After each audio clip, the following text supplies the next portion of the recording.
Listen up, get ready, I'm not gonna take no more. There's a revolution, a revelation going on in my soul. Buckle up, get ready, we're not gonna sit back. Okay, all you citizens of the world, it's time for another edition of Live from the Heartland. This is for the week of August 15th, and we're recording it on the 13th, and we have a loaded show today. A couple things I'd like to say at the start is we're going to miss the great pianist, composer, band leader, Eddie Palmieri. I saw him once at the Aragon. Quite a guy. He was a great musician, and I've been listening to some of his music.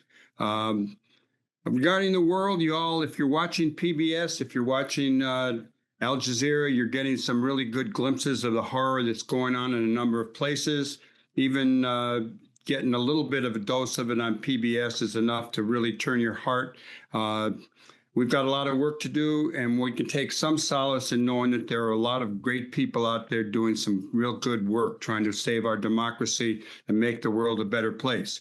All that said, I'd like to turn now to my pal, the newly appointed assistant dean at DePaul University and the noted geographer, the one and only Euan Hague. Good morning to you, Euan. Morning, Michael. How are you? I'm good. And I asked you to come on because when we got together the other day, you let me know that you were going to be on Scotland's BBC. And that was early this morning of the 13th. And you were going to talk about someone we're not a big fan of, the Vice President of the United States, and his horrible book, Hillbilly Eulogy, which came up because he's on his way to Scotland. So fill us in, give us a short report on your thoughts on Scotland with the incoming Vice President of the United States.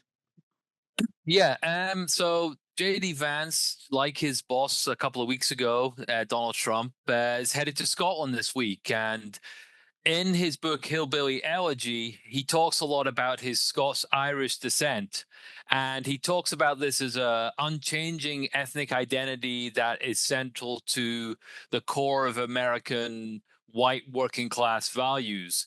And so I think it's just kind of interesting that in the first 6 months of their presidency, both J.D. Vance and Donald Trump have traveled to Scotland. Now, Trump obviously has a direct ancestral connection. His mom is from there. But J.D. Vance is kind of pushing this idea in his book of being Scots-Irish. And he talks about this being a commitment to an unchanging traditional commitment to family and to culture and to patriotism and to a kind of robust honor-driven masculinity.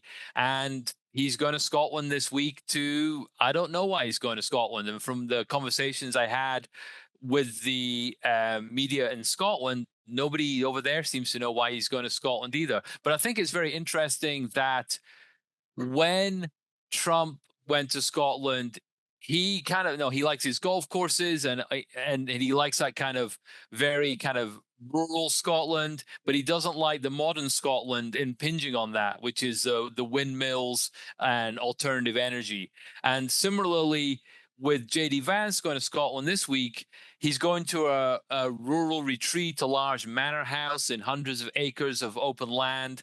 And again, he's been critical of the modern Scotland, in particular, its laws on buffer zones and anti-abortion protests and so forth. And so it's kind of interesting that both of these men who claim a connection to sort of Scottish ethnicity and ancestry, it really is a very rural, backward-looking, traditional vision of the country rather than the modern reality that is there.